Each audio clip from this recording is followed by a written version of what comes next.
dari internet dan lingkungan digital kita. Kita nggak bisa lagi pakai apa yang kita pahami saja. Misal nih, contoh paling gampang, aku akan ngambil Twitter sama Instagram. Kebiasaannya kan berbeda, teman-teman. TikTok deh, kalau sekarang TikTok nih. YouTube, kita ambil deh media sosial terbesar saat ini kan ada Instagram, Twitter, YouTube, dan TikTok nih. Itu aja iklimnya udah berbeda dan punya kebiasaan-kebiasaannya sendiri, serta nilai-nilai yang kemudian dianggap penting. Nah, nilai-nilai di media sosial ini perlu dicari tahu, misalnya nggak sembarangan ambil konten orang terus dibagikan. Itu udah berlaku umum ya teman-teman ya. Nah, jadi ini yang harus dipahami juga kulturalnya. Sebab setiap media sosial punya aturan-aturannya sendiri. Nah, dengan memahami kultural ini, maka sebenarnya yang disasar adalah 5 hal ini teman-teman. Satu, perilaku daring. Kita jadi tahu bagaimana bersikap, daring itu bahasa Indonesianya online ya. Kita jadi tahu bagaimana bersikap di dunia online. Lalu kemudian penggunaan profesional dan personal. Kita jadi bisa membedakan mana yang diperlukan untuk dieksekusi secara profesional atau disampaikan berdasarkan profesi kita, misalnya Bapak Ibu guru, dan penggunaan secara pribadi. Itu kenapa orang-orang sering menaruh di bio mereka, entah di Instagram, di Twitter, opini yang ada di akun ini sepenuhnya adalah opini pribadi, tidak berafiliasi dengan perusahaan tempat saya bekerja. Itu kadang-kadang dijelaskan, kan ada yang seperti itu. Nah, ini penggunaannya itu harus dipahami lah teman-teman. Kapan kita masuk sebagai individu, kapan kita bicara sebagai seorang profesional. Lalu kemudian ekspresi budaya internet. Memahami bagaimana budaya internet diekspresikan dan ditransmisikan melalui fenomena seperti meme, emoji, animasi, GIF. Ini adalah konten-konten yang kemudian sekarang sudah mulai diakui sebagai bentuk ekspresi ya teman-teman ya. Kapan kita ngeliat meme? Meme itu sekarang udah jadi bahasa komunikasi itu teman-teman. Kalau dilihat kan sering banget tuh muncul ekspresi apa, terus kadang bahkan di beberapa media semacam media kayak media ini maksudku media jurnalistik ya, jurnalistik digital ya. Meme itu kan menjadi salah satu alat atau salah satu konten yang mereka hadirkan di media mereka untuk bisa menyampaikan sebuah peristiwa atau berita. Lalu kemudian emoji, kapan sih emoji digunakan dengan tepat? Makanya orang kan suka gini, aku tersinggung deh, dia masa ngomong sama aku kalimatnya gitu terus pakai emoji orang senyum. Padahal maksud kita tuh emoji untuk menetralkan suasana gitu, tapi kemudian orang nangkepnya lain lagi. Nah, kemudian animasi GIF. Pernah ngeliat ya, ada perang GIF di Twitter paling sering. Misalnya ngomong, balas tweet ini dengan GIF yang duluan muncul di akun di Twittermu tanpa kamu perlu mencari. Karena apa? Karena GIF sekarang juga sudah menjadi salah satu bentuk mengekspresikan diri. Gitu. Lalu kemudian adaptif. Adaptif ini sangat diperlukan dengan memahami kultural ini, persoalan kebudayaan ini, kita jadi mampu menyesuaikan diri secara lingkungan sosial yang berbeda dan bagaimana kemudian menerapkan aplikasinya. Kayak TikTok. Kalau di TikTok gitu, oh yang diperlukan adalah justru memang kita ngomong, tampil. Kalau ada yang bilang TikTok isinya cuman joget-joget doang, coba sekarang kita masuk lagi ke TikTok, ternyata pilar kontennya TikTok tuh udah mulai berkembang, bahkan sampai ada pilar TikTok edukasi, yang kontennya memang bicara untuk edukasi. Itu sampai ada tuh. Hampir semua media sosial sekarang adaptif karena paham. Apa-apa informasi duluan dicarinya lewat media sosial.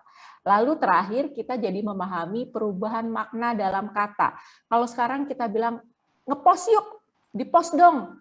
Itu bukan pergi ke kantor pos, tapi diunggah, ya kan, dikirim ke media sosial kita. Lalu kemudian kalau kita bilang, ya nih aku mau share, itu artinya mau share tuh mau diunggah gitu teman-teman, bukan mau di-share tuh dibagi secara kayak charity, bukan gitu. Jadi nah, hal-hal seperti ini harus dipahami oleh Bapak Ibu ataupun kawan-kawan sekalian gitu, bahwa ada kata-kata yang saat ini sudah mengalami perubahan makna ketika dibawa pada iklim digital. Oke. Itu ya. Oke, aku coba lihat dulu di kolom komentar. Banyak TikTok sekarang informasinya Ausia. Oh, kebanyakan FYP TikTok sama saya Dakwa. Oke. Oke, nanti aku sambil lihat satu-satu ya. Boleh ke berikutnya? Ini pertanyaan kita tampung belakangan aja ya. Ibu moderator, begitu atau gimana? Iya Kak, benar. Kita nanti ada buka sesi tanya jawab ya. Oke. Aku minta tolong yang teman-teman tanyakan di kolom percakapan dibantu dikurasi ya. Oke, siap Kak. Oke. Lalu kemudian aspek atau elemen berikutnya setelah kultural adalah kognitif. Ini tadi. Kognitif itu adalah persoalan bagaimana melakukannya. Nah, dalam kognitif ada 3 hal yang harus diperhatikan oleh kita semua. Pertama adalah perkara keterampilan menjalankan. Nah, memiliki kemampuan menggunakan berbagai perangkat, platform, perangkat lunak, dan antarmuka. Mau nggak mau, ketika kita masuk ke dunia digital, kita akan bicara perangkat antarmuka, devices ini, teman-teman. Perangkat lunaknya kayak apa, yang namanya install program kayak apa, install aplikasi kayak apa, setup akun kayak apa. Tidak terelakkan, itu harus dipelajari. Karena tanpa mempelajari itu, kita jadi susah untuk menjalankannya. Nah, dulu beberapa tahun lalu ketika media sosial baru booming, udah banyak orang nih kepengen punya Facebook misalnya, kepengen punya Instagram, tapi ternyata nggak punya email gitu. Lalu ternyata muncullah jasa pembuatan akun Facebook. Dan itu ternyata laku banget di daerah-daerah. Ternyata ada banyak orang pengen punya akun Facebook, tapi nggak tahu caranya setup email. Lalu jasa ini muncul. Seandainya ada yang menggunakan jasa seperti itu, maka hal pertama juga yang perlu dicari tahu, email yang digunakan apa, passwordnya apa, sehingga nanti data kalian tidak diperjualbelikan. Aku nggak tahu apakah saat ini itu masih tren, tapi hampir bisa dipastikan kalau kita ngobrol dengan kawan-kawan yang lebih berusia, mereka kan, aduh aku udah pusing banget email tuh apa, gimana cara setupnya dan segala macam, tapi butuh nih. Nah, minta mereka menyimpan alamat email dan dan passwordnya, alamat email dan passwordnya. Nggak cuma akun sosial media dan passwordnya, emailnya juga, karena kan verifikasinya lewat email. Jadi kalau ada apa-apa, segera bisa melakukan sesuatu lewat emailnya. Oke, lalu kemudian mengenali fitur alat digital. Ini juga bagian dari literasi digital, teman-teman. Dengan mengetahui fitur alat digital, kita jadi bisa tahu tuh bagaimana cara mengoperasikannya, termasuk menu navigasinya, pengaturannya, profilnya. Misalnya setup WhatsApp, kan harus tahu nih, apakah orang-orang bisa add saya atau tambahkan saya ke grup atau perlu izin untuk menambahkan saya ke grup. Itu ternyata ada setting pengaturannya. Jadi nggak bisa lantas tiba-tiba kita dimasukin aja ke grup gitu. Lalu kemudian misalnya setup Instagram. Oh kayaknya aku akunnya mau di-lock deh karena ini isinya foto-foto anakku. Ini sebenarnya cuma kayak album anakku gitu. Aku nggak kepengen orang lain mengakses gitu. Di-lock. Di mana nge-locknya? Itu juga harus dicari tahu. Lalu kemudian pemahaman konsep dan istilah. Ini sama kayak tadi yang kultural, jangan sampai kita salah tangkep sama istilah yang digunakan walaupun terlihat sama, tapi pemahamannya di digital bisa berbeda kan. Memahami konsep seperti penandaan, tagging, tagar, dan berbagi atau sharing itu tadi. Karena fungsinya itu ada. Kapan kita harus nge-tag atau menautkan, kapan kita harus pakai tagar atau hashtag, dan kapan kita harus sharing. Kenali, cari tahu, gitu. Boleh ke salin dia berikutnya. Oke, yang ketiga itu adalah konstruktif, bahasa Inggrisnya konstruktif. Nah, elemen ketiga ini bicara tentang bagaimana menggunakan. Kalau yang awalnya bagaimana bersikap, bagaimana melakukan, ini bagaimana menggunakan, how to use. Ada 3 aspek dalam konstruktif yang harus dipastikan oleh teman-teman. Karena apa? Karena elemen konstruktif ini melibatkan pemahaman membangun sesuatu dalam lingkungan digital. Bagaimana konten dapat disesuaikan, digunakan kembali, atau bahkan dicampur ulang. Bahasanya dicampur ulang itu apa? Remix ya. Remix, penggabungan konten. Itu ada aturannya dalam dunia digital. Nah,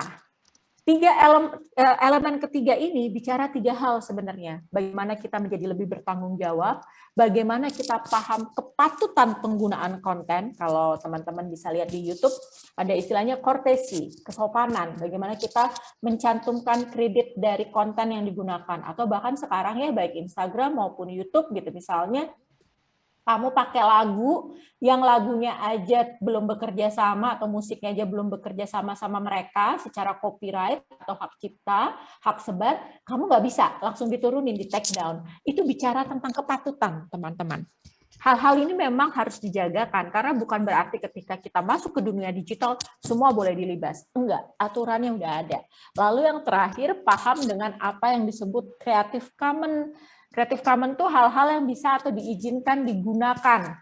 Misalnya kalau teman-teman pakai platform, tahu Canva nggak? Canva nih ya, Canva itu kan sebenarnya platform untuk desain tapi secara instan, sehingga kita yang bukan desainer ini bisa punya presentasi yang kece-kece nih, bisa bikin konten yang kece-kece. Tapi kalau dilihat di Canva sendiri, ada image atau template yang dibebaskan, free digunakan, boleh digunakan, ada yang kamu harus berbayar.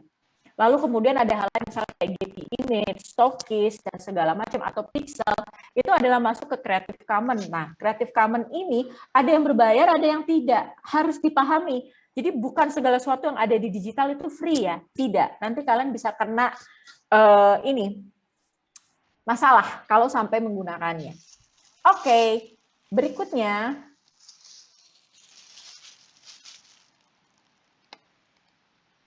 Lalu elemen berikutnya yang keempat adalah communicative. How to communicate. Pada elemen keempat ini kita belajar perkara bagaimana berkomunikasi secara digital.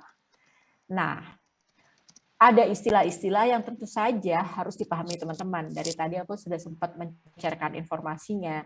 Untuk berkomunikasi itu adalah harus punya pemahaman yang sama kan. Tujuan dari komunikatif, elemen komunikatif inilah adalah membuat kita paham 3 hal. Paham fungsi, paham tujuan, paham cara. Karena berkomunikasi itu punya fungsi, punya tujuan, dan punya caranya ya, supaya sampai atau tepat sasaran.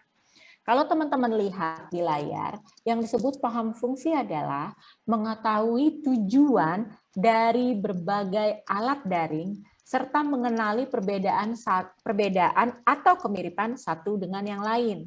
Misalnya kalau kita ngomongin itu tadi, ini ada Zoom, ada Gmeet, lalu kemudian sekarang ada Microsoft apa gitu untuk media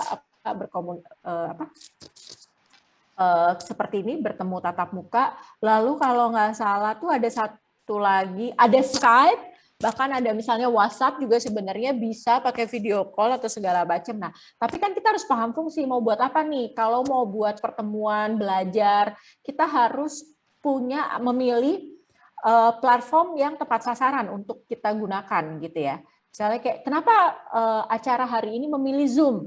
Oh, karena mau bikinnya kayak webinar. Kalau pakai webinar kan kayaknya nggak mungkin ya kita ngobrolnya pakai Skype atau pakai Viber atau pakai WhatsApp grup gitu kan. Nggak bisa karena terbatas. Atau nggak mungkin juga kita IG live kan gitu. Nggak bisa.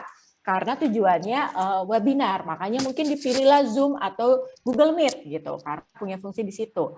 Paham tujuannya, yaitu menjadi akrab dengan norma-norma komunikasi dan tujuan berbagai alat daring. Tujuannya kita milih karakternya kayak Zoom, kayak Gmeet, itu apa gitu. Kalau pakai WhatsApp, itu apa? WhatsApp kan pertukaran pesan. Lalu kalau sampai kita video call pakai WhatsApp, itu keperluannya apa? Berbeda banget. Misalnya kayak aku nih, mau meeting gitu ya, mau ketemu, mau rapat. Mau pakai apa? Itu selalu ditanya dulu. Mau pakai Google Meet, atau bisa aja pakai WhatsApp call aja, atau jangan-jangan mau Skype. Beberapa klien di luar negeri, jadi awalnya aku tuh udah dari awal memakai Google Meet, Zoom, sama Skype. Karena kalau ngomong sama klien luar negeri yang beda waktu, mereka semua lebih aman menggunakan Skype gitu. Misalnya kita meeting itu pakai Skype kayak call gitu. Lalu kemudian satu ketika aku bicara sama teman-teman di Amerika sama teman-teman di Israel, mereka punya kecenderungan pakai Zoom. Karena apa? Karena lebih stabil nih. Nah, hal-hal kayak gitu harus dipahami gitu kan. Paham cara memahami apa arti identitas, berbagi pengaruh dan kepercayaan dalam ruang digital. Ini teman-teman, kalau teman-teman mendapatkan pesan WhatsApp dari teman-teman yang lain, misalnya di Japri nih ya, itu nggak lantas boleh dibagi. Itu kan obrolan personal. Itu jangan sampai di screen cap, terus dibagi-bagi, anaknya ngomongnya kayak gini ke gue gitu. Jadi kayak ngegosip man, gitu kan misalnya. Makanya kemudian bisa dianggap itu misalnya percakapan pribadi lalu diunggah ke media sosial, itu bisa kena yang namanya penyebaran informasi pribadi atau perundungan nama baik, walaupun undang-undang untuk UU ITE-nya sendiri masih diperdebatkan ya. Atau kita ngobrol lewat Instagram, DM, lalu di screen cap, dilakukan tangkapan layar, terus disebarkan, diunggah. Loh kalau kayak gitu ngapain ngomong lewat DM? Iya kan? Ya udah lo ngomong kayak biasanya aja, misalnya seperti itu. Nah, atau terakhir yang juga pernah jadi perdebatan, terakhir aku lihat, ini kasus artis deh kalau nggak salah si Sarah siapalah artis gitu yang dia sebenarnya punya akun anonim, dia kayaknya biasa mengunggah hal-hal kehidupan pribadinya di situ yang sebenarnya temannya cuma dikit banget, udah abis itu temannya cuma dikit banget, teman-temannya dimasukin ke circle friend yang ijo-ijo gitu di Instagram gitu. Yang kemudian berarti dia makin mengkurasi, sudahlah dikurasi akunnya, friend-nya juga dikurasi lagi. Ternyata ketika adegan mesra dia bersama pasangannya disebarkan ke media sosial, kelihatan bahwa yang menyebarkan itu adalah circle temannya karena ada bintang hijau. Pertanyaan yang kemudian muncul di teman-teman secara ini ya literasi digital, itu etis nggak ya? Itu boleh nggak ya? Karena kan tujuannya dia hanya berbagi dengan teman-teman dekatnya, lalu teman-teman dekatnya menyebarkan ke khalayak yang lebih luas, walaupun hal paling mendasar juga ngapain yang kayak gitu ditaruh di media sosial, udah pasti bubar jalan disebarin, udah pasti itu logika. Cuman kepatutan ini logikanya juga harus ada di kepala kita gitu loh teman-teman. Oke, sampai di sini semoga bisa diikutin ya, tidak terlalu cepat lagi. Temannya cepu, iya anak-anak sekarang ngomong orang yang suka ngebocorin sesuatu tuh cepu. Itu kalau nggak salah ada sejarahnya deh kenapa ada kata cepu itu. Berikutnya. Nah, elemen belum, Mbak. Ya, elemen kelima habis komunikatif confident. Ya, betul. Elemen kelima adalah confident. Confident itu kita akan bicara pada skala bagaimana kita bisa terlibat, bagaimana kita merasa kita bagian dari itu dan kita percaya diri ada di situ. Karena kalau kita bicara tentang confident, yang akan dibahas itu 3 hal ini, teman-teman. Pahami manfaat dan cara. Setelah ini dari tadi ya, kalau kalian lihat semua elemennya, perkara memahami manfaat dan cara itu disampaikan berulang-ulang. Karena apa? Karena kadang-kadang kita bilang, iya kita tahu kok caranya, tapi kita tidak paham menggunakannya. Ini nih, makanya terjadi tuh, seneng banget, tiba-tiba, wah nih, sebar ini, sebar itu, cerita ini, cerita itu, akhirnya kemudian kena kasus hukum di media sosial gitu ya. Terus, nah ini pahami bagaimana memanfaatkan cara-cara daring yang berbeda dari luring. Kayak sekarang nih, saya dulu terbiasa kalau jadi fasilitator kan luring. Luring itu kata lain dari offline ya, bahasa Indonesianya offline itu luring, luar jaringan. Seneng ketemu orang gitu kalau lagi jadi fasilitator karena ngerasa terhubung melihat mukanya, terus bisa langsung terus gimana menurut kamu? Interaksinya terjadi di situ gitu ya. Tetapi pandemi membuat hal itu makin tidak bisa dilakukan.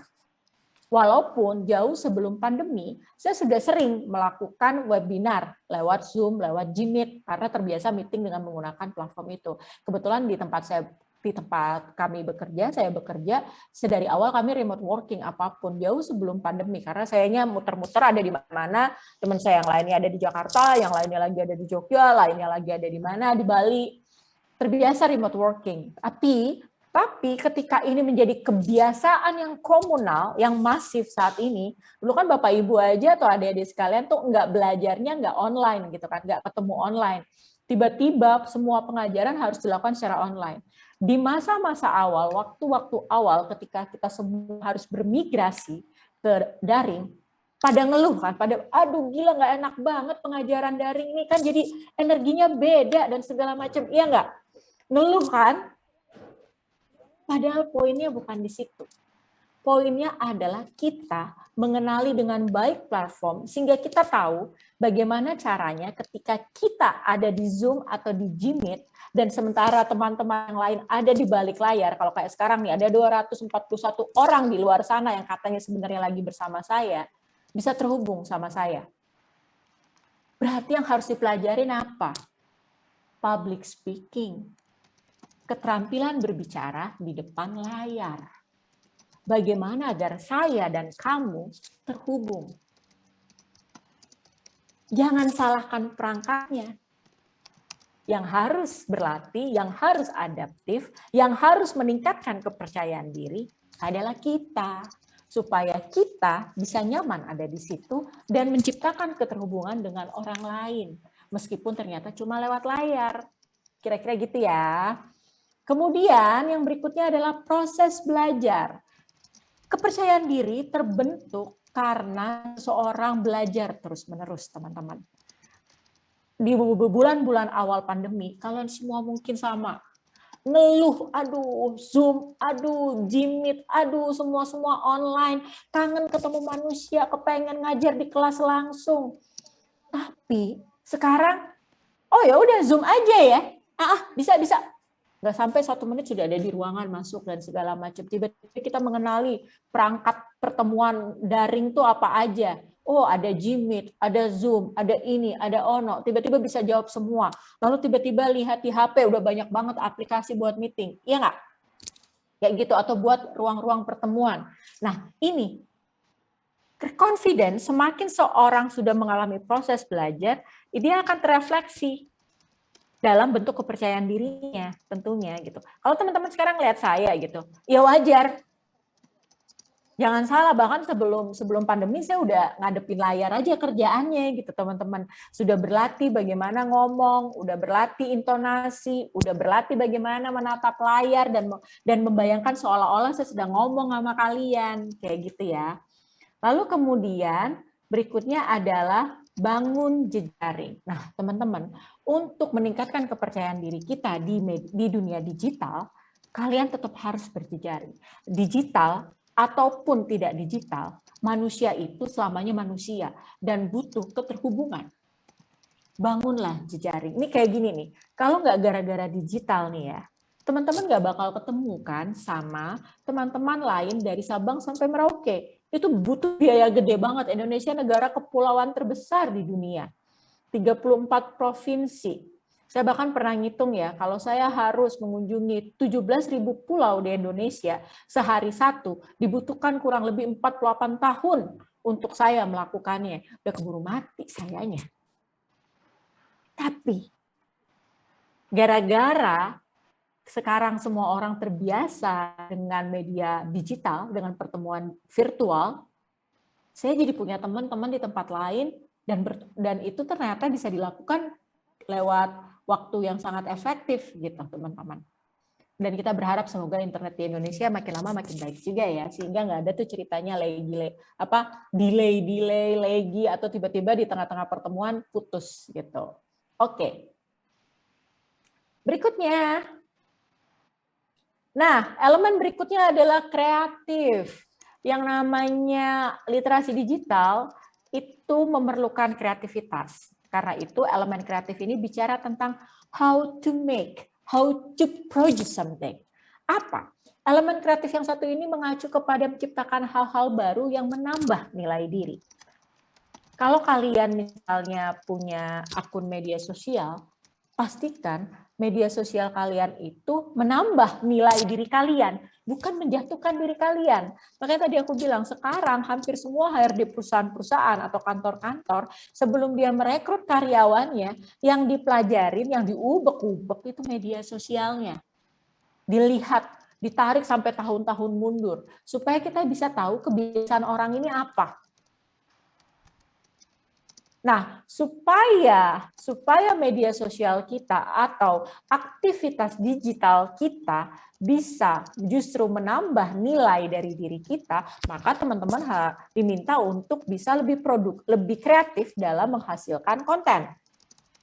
Karena kalau bicara tentang elemen kreatif ini, maka kita akan bicara tentang eksplorasi cara. Eksplorasi cara ini adalah belajar melakukan beragam hal dengan cara-cara yang menggunakan perangkat daring dan lingkungannya. Gimana bikin podcast, misalnya nih ya, yang mengandalkan audio.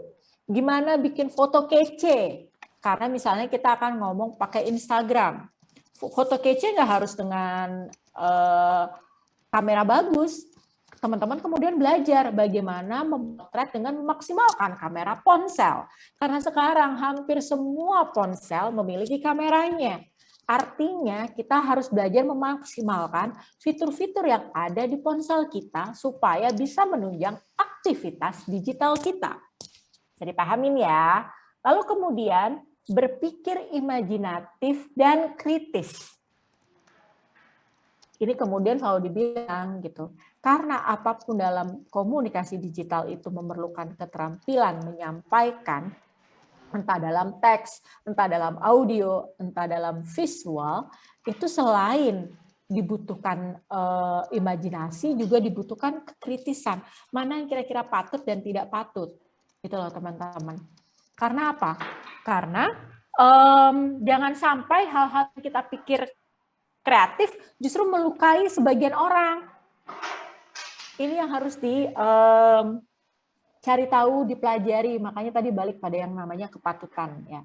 Lalu kemudian konten digital yang bernilai. Nah, mengetahui cara menyusun konten digital untuk menciptakan nilai bagi pemirsa atau penyimak. Kalau misalnya kita hanya berpikir bahwa yang namanya media sosial hanya untuk diri kita sendiri, ya memang selalu bermula ya, media sosial itu kan personal ya awalnya gitu ya.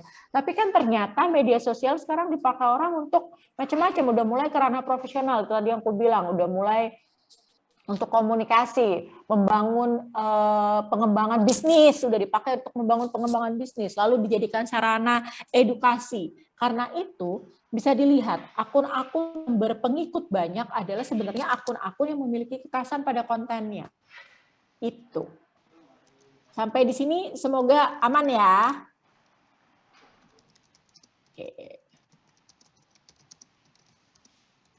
Oke, kita ke salin dia berikutnya.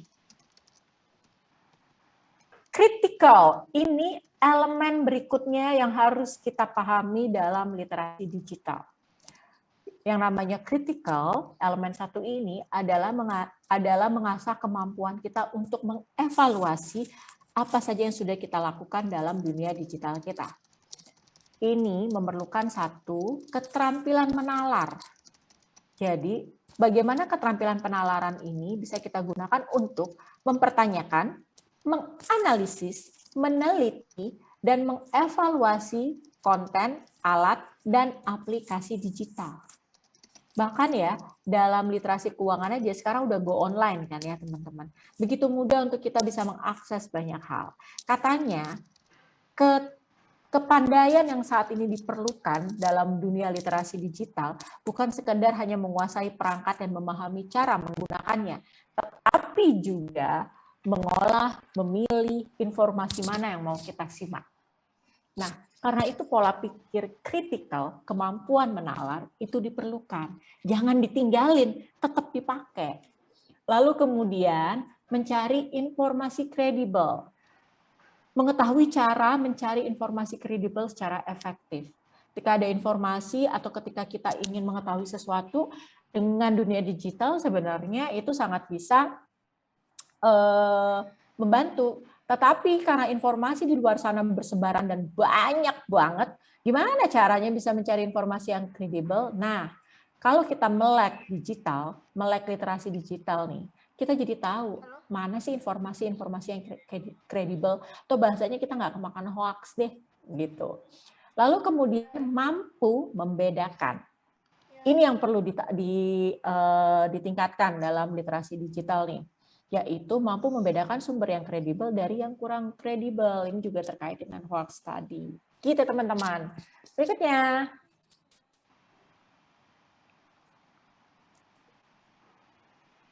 Nah, elemen berikutnya adalah civic, yaitu kalau civic itu artinya kan sipil ya. How to participate. Bagaimana kita bisa berpartisipasi dalam lingkungan digital kita. Ini berarti kita diminta memiliki pengetahuan dan kemampuan memanfaatkan lingkungan digital untuk mengatur diri sendiri, menjadi bagian dari gerakan yang lebih besar di luar diri. Bagaimana kita bisa terlibat atau melibatkan pada movement-movement, gerakan-gerakan yang sedang ada di luar kita. Hal-hal yang perlu diperhatikan atau hal-hal yang kemudian bisa menjadi pertimbangan kita untuk berpartisipasi, ini adalah hak dan tanggung jawab salah satunya. Bagaimana kita memahami hak dan tanggung jawab digital seseorang, kita. Apa yang bisa kita bagi, apa yang tidak bisa kita bagi, mana yang kita anggap sebagai privasi dalam digital, mana yang tidak.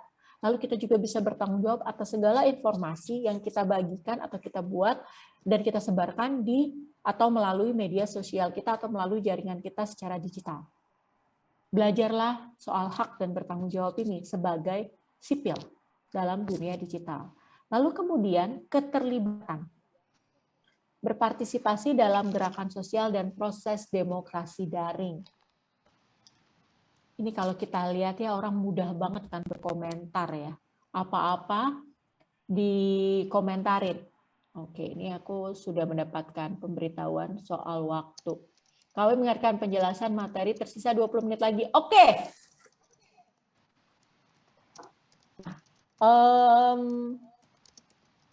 Berpartisipasi dalam gerakan sosial dan proses demokrasi daring itu keterlibatan teman-teman. Pastikan teman-teman mau terlibat di kegiatan yang bagaimana, seperti apa. Kalau kayak misalnya kayak saya, karena saya terlibat di dunia literasi, baik baca tulis maupun literasi pada bidang-bidang lainnya. Kemarin ada gerakan tuh dari teman-teman yang bekerja di dunia perbukuan dan menjadi pekerja teks ya. Namanya gerakan bantu teman-teman, sebab ketika pandemi ini ternyata banyak sekali para pekerja literasi yang terkena dampak. Jadi akhirnya teman-teman yang bekerja di dunia perbukuan, sesama penulis, editor, penerjemah, penyunting, kami semua membuat gerakan bersama yang disebut dengan kesadaran kolektif, mengumpulkan dana untuk bisa membantu teman-teman tersebut. Nah, terakhir kami bikin yang namanya Festival Bantu Teman. Saya hanya membantu mereka ya, tapi ini diinisiasi oleh teman-teman penulis juga, yang kemudian Festival Bantu Teman ini tujuannya adalah menggalang donasi untuk bisa membantu kawan-kawan yang memang terkena dampak. Ini misalnya contohnya, kayak semalam gitu, 8:30 jadwalnya saya jadi moderator ngobrol bersama Eka Kurniawan, lalu kemudian Aan Mansur dengan siapa. Tujuannya satu, kami sebagai warga negara merasa perlu terlibat. Karena itu ada tujuan yang mau dicapai bersama, ada masalah yang mau dicari jalan keluarnya bersama. Berpartisipasi bersama, mempersiapkan diri dan orang lain untuk berpartisipasi penuh dalam masyarakat. Ini terkait dengan keterlibatan tadi ya. Nah, kalau bicara tentang kita, civic, ini bicara tentang berpartisipasi. Karena kata siapa media sosial itu individualis? Enggak. Bagaimanapun manusia itu sosialis. Jadi jangan salahkan medianya, yang perlu dievaluasi adalah diri kita bagaimana bisa belong, itu tadi aku bilang belong, bagaimana kita bisa berpartisipasi, bagaimana kita bisa terlibat di media sosial, itu untuk dampak yang lebih baik. Berikutnya. Nah, ini adalah dua hal yang bisa aku bagikan terkait dengan hoax gitu. Gimana sih caranya kita bisa mengenali konten-konten hoax. Jadi teman-teman, sebelum saya menjelaskan hal ini, yang tadi adalah 8 elemen dasar dalam literasi digital. Pahami 8-nya tersebut supaya teman-teman bisa melek digital. Dengan memahami 8 tersebut, kita akan menjadi sosok, menjadi orang yang lebih berdaya dalam memanfaatkan dan juga memainkan peran kita di dunia digital. Nah, bicara dunia digital, yang aku juga diminta oleh panitia nih, Mbak ngomongin hoax ya, gimana supaya teman-teman tuh bisa membedakan konten yang hoax gitu. Sebenarnya cuma ada 2 hal ini dan semuanya, sebenarnya ada banyak ya, tapi aku cuma ngambil 2 ini. Bahkan ada yang punya teori 7 dan segala macam. 2 ini adalah cara paling sederhana yang bisa teman-teman lakukan dengan memanfaatkan platform digital itu sendiri. Bagaimana kita bisa jeli menyimak informasi. Yang pertama, lakukan, ini bisa nih, salah satu fiturnya ada di Google nih, Google Image Search. Ini adalah mesin pencari untuk gambar atau visual. Ini bagaimana teman-teman bisa menelusuri sebuah informasi itu benar atau tidak melalui pencarian gambar. Jadi lewat mesin pencari gambar ini, kita bisa mengetahui sumber asal atau konteks asli pemberitaan yang memuat konten visual tersebut. Fitur bisa diakses di image.google.com. Teman-teman bisa taruh di situ. Jadi kita tahu nih sumbernya dari mana, awalnya untuk apa, dan waktu itu visual ini digunakan untuk apa. Supaya kita tidak terjebak dengan, kan ada gambarnya, kalau sudah ada gambar berarti benar. Ya kadang-kadang gambarnya juga ditepu-tepu, teman-teman, tidak sesuai konteks. Lalu kemudian mengecek kredibilitas narasumber. Ini juga kalau teman-teman terima informasi nih, paling sering ini lewat WA group ya. WA group ini emang racun nih kadang-kadang nih. Itu kenapa saya membatasi diri untuk kelompok WhatsApp. Dan saya melakukan penyetingan untuk kelompok WhatsApp saya. Jadi kalau enggak sembarang orang bisa nge-add saya ke grup WhatsApp itu enggak gitu. Kenapa? Karena saya menyaring informasi yang masuk ke saya supaya saya tidak terjebak dengan informasi-informasi keliru, teman-teman. Nah, celakanya jari ini kadang-kadang bergerak lebih cepat dari otak kan. Sebar aja dulu atau komentar aja dulu baru kemudian dipikir salah, nggak bisa gitu. Jadi otak, hati itu harus dekat dalam dunia digital. Kamu nggak bisa menjauhkan ketiganya. Kamu harus mendekatkan hati dengan otak dan dengan jari. Kalau dulu orang bilang mulutmu harimaumu, sekarang jarimu harimaumu. Itu kalau kita nggak pakai otak dan hati, teman-teman. Nalar dan nurani ditinggalkan itu celaka dalam dunia media sosial. Bahkan dalam semua kehidupan sehari-hari, nurani dan nalar harus jalan beriringan, harus jalan sejajar kan. Nah, saring sebelum sering. Betul juga. Oke, jadi cek tuh kredibilitas narasumbernya ya.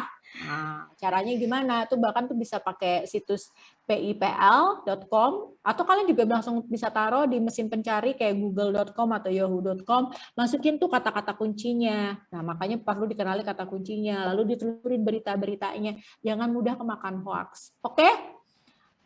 Berikutnya.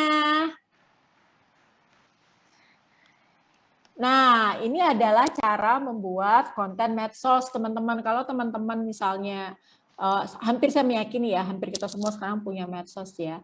Apa yang harus dilakukan ketika, atau apa yang harus diperhatikan ketika teman-teman akan membuat, how to create, itu tadi unsur kreatif kita, how to create konten di media sosial atau dalam dunia digital. Ini ada 5 hal yang harus diperhatikan. Ini aku cuma pampatkan saja, sederhanakan supaya teman-teman tidak belajar kebanyakan teori. Pertama tentu saja harus kenali siapa audiensmu. Dengan memahami siapa audiensmu, kamu bisa merumuskan tema apa yang menarik untuk dibicarakan bersama mereka, atau tema apa yang bisa kamu jadikan materi untuk untuk dibicarakan bersama mereka di media sosialmu. Lalu kemudian pikirkan juga yang namanya variasi format. Ini tidak terhindarkan, teman-teman. Saat ini segala sesuatu konten sekian beragam. Kita nggak lagi cuma sekedar bicara teks, ya kan? Makanya kemudian kalau teman-teman baca media jurnalistik digital, sekarang berita saja bentuknya ada yang infografis, ada juga yang bentuknya kemudian audio, dibaca cepat, lalu ada rangkuman berita di IGTV dan segala macam. Variasi format tidak terhindarkan dan harus dipelajari supaya kita bisa menciptakan keberagaman tadi. Lalu berbagi nilai yang diyakini. Ini teman-teman, beri alasan kepada audiensmu untuk peduli lewat kesamaan nilai-nilai yang dipegang. Kalau Bapak, Ibu, adik-adik atau teman-teman semua bergerak di bidang edukasi, maka berbagilah nilai edukasi yang diyakini, bahwa misalnya yang namanya belajar, yang namanya pendidikan, itu adalah hak semua orang dan harus sebenarnya dibikin inklusif atau setara. Nah, apa yang bisa kita lakukan supaya pendidikan menjadi inklusif? Ini yang coba kita kedepankan dalam konten-konten kita. Lalu nih, ini yang penting juga, kuasai topik. Jangan pernah sok tahu, teman-teman. Wah, kok? Oke. Kuasai topik.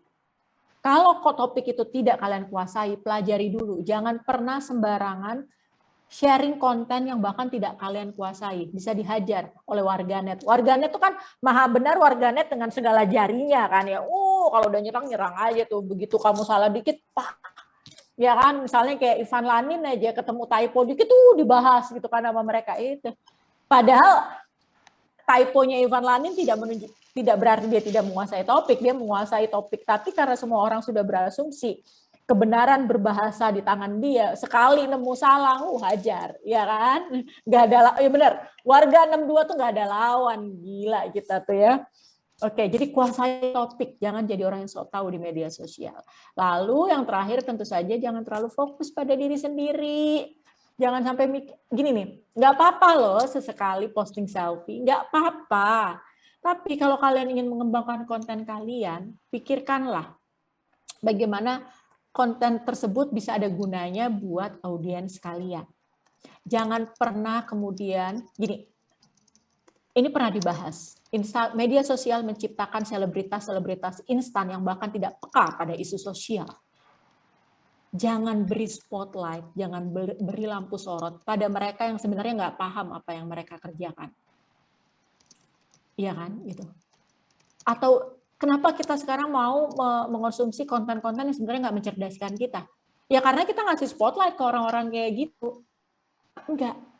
Semua itu ditentukan oleh kita. Kalau kalian berharap konten di media sosial lebih baik, mulailah dari diri kita sebagai orang yang menyerap informasi itu menjadi orang yang selektif dan memilih konten-konten yang memang berguna untuk kita. Gitu. Oke, ini sudah ya, aku tidak berlebihan ya. Sudah 20 menit cukup, waktu habis? Atau masih ada? Kita langsung buka, karena habis sesi ini kita akan latihan teman-teman.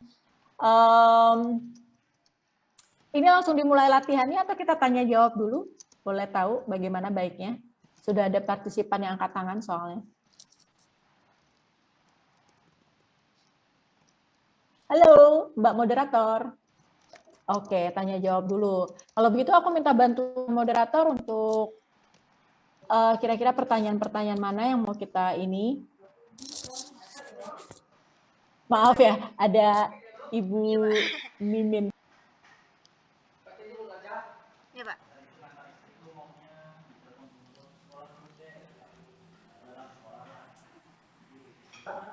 Gak ada suaranya.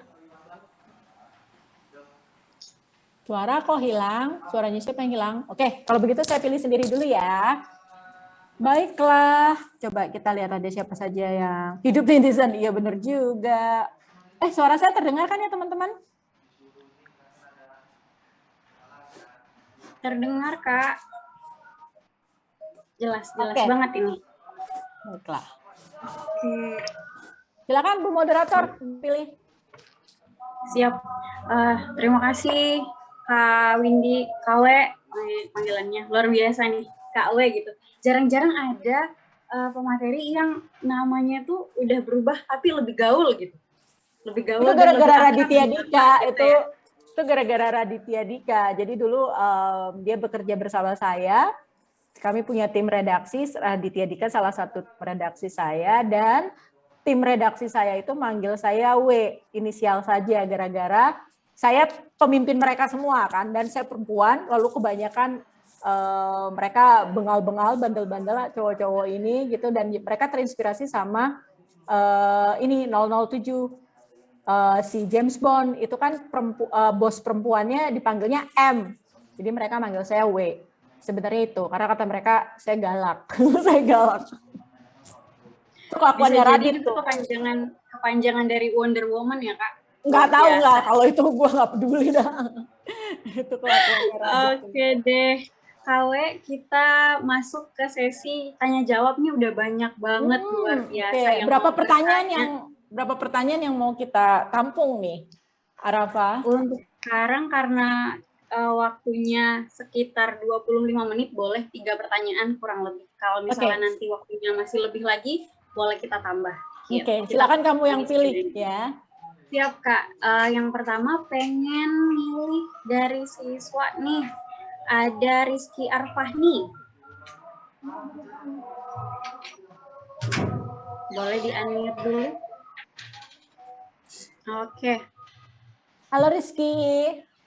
Halo Kak. Oh, Rizky dari Riau. Kepulauan Riau, Kak. Kepulauan Riau.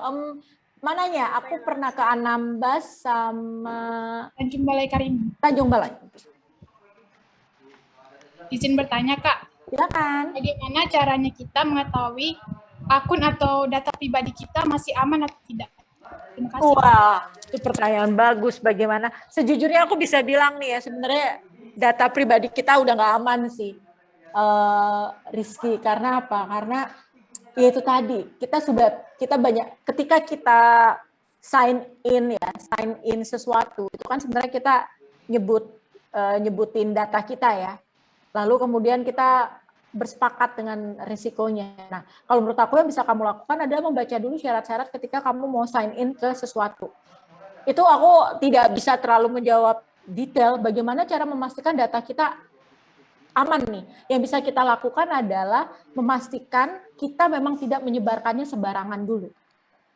Kayak gini, ketika kamu bikin WhatsApp aja, sebenarnya kan kendali udah nggak di kita ya. Iya nggak? Kendali udah di orang WhatsApp-nya gitu ya. Mereka, atau ketika, makanya ada banyak kasus hacker bisa masuk terus kemudian memegang kendali atas WhatsApp kita gitu. Lalu kemudian email.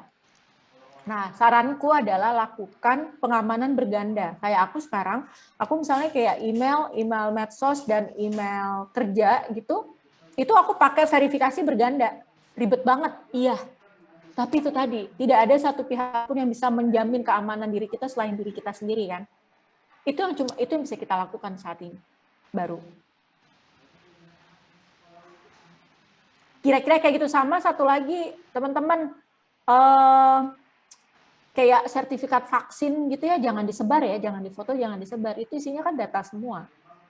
Sama, jadi jangan pernah sembarangan memotret data diri kalian, lalu dibagi-bagi ke internet.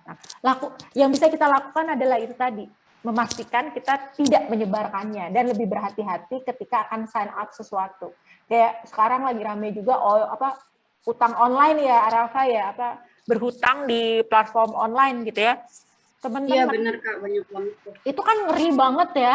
Debt kolektornya tuh nyebar ke semua jaringan dia gitu, lalu ngata-ngata, itu ngeri banget. Nah, makanya tadi aku bilang berhati-hatilah. Data kita itu sekarang bisa diperjualbelikan, bahkan katanya bisa dipastikan data warga negara Indonesia ini udah diperjualbelikan kok. Jadi yang kita lakukan sekarang ya lindungi diri kita dulu. Itu. Oke, siap. Terima kasih Kak W untuk jawabannya di pertanyaan pertama kita. Kita lanjut di pertanyaan kedua. Udah ada Ibu Guru yang duluan angkat tangan. Ini ada Ibu Reni Andriani. Oke. Terima kasih moderator. Selamat pagi Bu Reni. Kalau saya Bu di sini sudah siang. Ibu dari Sulawesi Selatan ya? Mana Bu? Wilayah mana? Saya Sopeng Ibu, Sopeng. Oh Sopeng ya. Ada dulu yang yang dandut itu selfie. Itu nggak tahu. Aku main sampai Ramang-Ramang. Oke Bu, Ramang-Ramang. Iya, tempat wisata Ibu. Iya, masuk ke situs-situs kuno itu Bu. Ya. Banyak Bu, di Sopeng juga banyak Ibu. Kapan-kapan. Kapan-kapan ya. Iya. Baik Ibu Windy, ada sedikit pertanyaan saya. Ini berhubungan dengan sekolah. Kita kan tahu bahwa di masa pandemi itu siswa sudah menjalani BDR, belajar dari rumah. Terus ini membuat interaksi digital itu, literasi digital itu akan diandalkan ya. Cuma yang jadi adalah banyaknya keluhan dari pihak orang tua maupun siswa karena adanya pembelajaran secara online ini. Hal ini terjadi terutama karena masyarakat Indonesia sendiri itu masih minim literasi digital. Nah, terutama anak-anak sekolah itu kan mereka sudah punya grup-grup, termasuk grup WA dan grup lainnya, sehingga mereka itu saling berlomba untuk menyebarkan konten-konten maupun video-video, yang mana konten-konten itu ada yang mulai dari konten yang unik sampai konten yang tak pantas, sampai akhirnya saling membuli Bu di grup tersebut, ya, di grup WA mereka. Nah, yang jadi pertanyaan saya, Ibu, kira-kira kalau menurut Ibu, bagaimana sih cara untuk mengintegrasikan, siapa tahu ini dari pemerintah ya, bisa mengintegrasikan literasi digital dengan mata pelajaran atau kurikulum yang ada di sekolah, sehingga literasi digital itu bisa menjadi edukasi bagi siswa-siswi di sekolah, terutama kami guru, Bu. Saya notabene-nya adalah guru BK, Bu, bimbingan konseling, dan ini menjadi momok bagi kami karena dengan kurangnya atau minimnya tentang pengetahuan siswa tentang literasi digital ini, sehingga terutama di kurikulum sekolah itu tidak cantum literasi digital. Memang ada literasi, tapi dia literasinya secara belum terlalu bagus pelaksanaannya di sekolah kami. Kira-kira menurut Ibu, kira-kira untuk mengintegrasikan literasi digital ini dengan kurikulum, kalau Ibu seperti apa langkah yang bisa? Terima kasih Bu Reni ya. Nah, ini tuh sebenarnya memang kalau ditanya yang bisa melakukan memang secara institusional ya. Kalau kayak gini, saya minta maaf ada Ibu, perkenalkan ini Ibu Mimin yang merawat saya di sini. tolong tuh. jadi gini, kalau kita bicara tentang yang Ibu harapkan tadi, itu memang harusnya secara institusional. Jadi itu top down banget. Kalau Ibu pengen itu bisa terintegrasi dengan kurikulum. Kalau sekarang tuh ada kurikulum ini nggak sih, kurikulum lokal nggak sih, kurikulum yang memang boleh diselenggarakan sendiri oleh sekolahnya gitu? Ada, bisa kayak gitu. Nah, tapi kan ini sebenarnya juga bisa jadi salah satu materi yang ditawarkan untuk dilakukan gitu ya teman-teman. Aku ingat banget, aku pergi ke Kepulauan Anambas, tadi aku cerita ya. Nah, aku ke Kepulauan Anambas, waktu itu aku lagi riset penelitian tentang bagaimana penggunaan internet di sekolah-sekolah di pulau terluar Nusantara.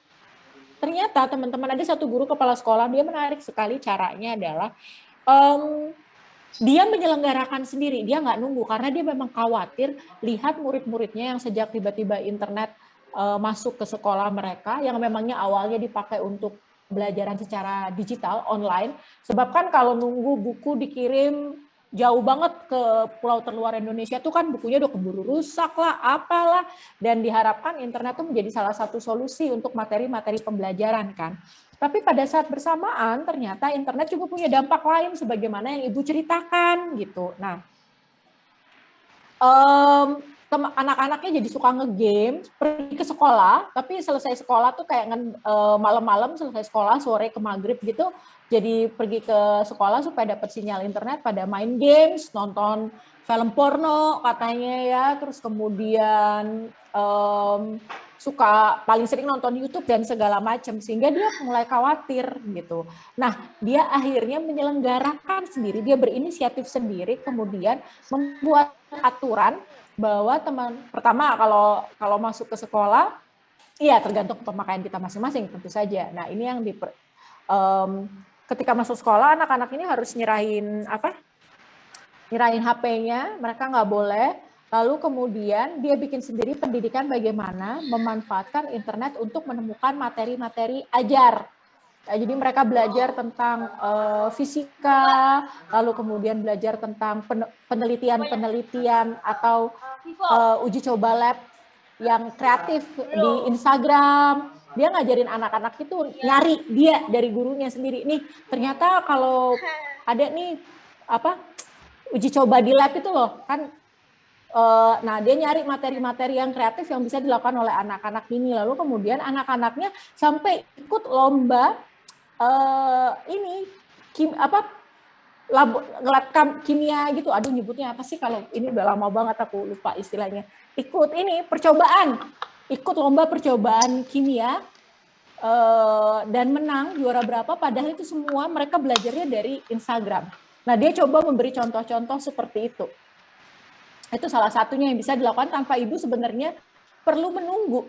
Tetapi aku setuju bahwa etika, kalau nyebutnya etiknet ya, etika digital ini perlu kita pelajari bersama atau perlu masuk ke kurikulum karena tidak terbantahkan ketika pandemi kita semua go online kan. Dan ketika kita go online kitanya belum dibekali dengan literasi digital yang cukup. Tapi ini terjadi karena kondisinya ya seperti ini. Sebelum pandemi juga kita sudah go online, tapi tidak diikuti dengan pembekalan literasi digital. Makanya mungkin sekarang program-program yang diadakan kayak Camp Leadership ini kan tujuannya untuk bikin melek digital ya Mbak Arafa ya, supaya kita bisa menghindari kayak gitu Bu. Jadi semoga ini bisa menjawab ya Bu, atau jangan-jangan juga Ibu bisa berjejaring dengan sekolah-sekolah lain, lalu sepakat mungkin bikin kayak kegiatan-kegiatan bersama supaya bisa lebih melek digital baik guru maupun anak didiknya. Bikin aktivitas sendiri Bu. Jadiin masukin aja kurikulum ekstrakurikuler ya. Ada kan yang namanya ekstrakurikuler ya. Yang lainnya tentu saja kita harus Kemendikbud dan segala macam, harus ngomong sama Pak Menteri juga supaya kalau itu masuk ke kurikulum. Karena kalau kurikulum kan sudah ngomong institusional ya. Gitu. Baik, Ibu, semoga terjawab tadi pertanyaannya. Oke, KW kita hold dulu nih, udah 2 pertanyaan. Kita ada surprise buat teman-teman peserta didik dan juga Bapak Ibu guru. Hari ini nggak cuma materi, tapi kita juga akan langsung praktek. Praktek apa dan bagaimana? Boleh dong KW nunjukin contohnya nih, contoh dari konten-konten kreatif yang memiliki dampak yang luar biasa. Nah, teman-teman nanti kita setelah ini habis ini teman-teman break dulu atau gimana Arafa? Iya benar Kak.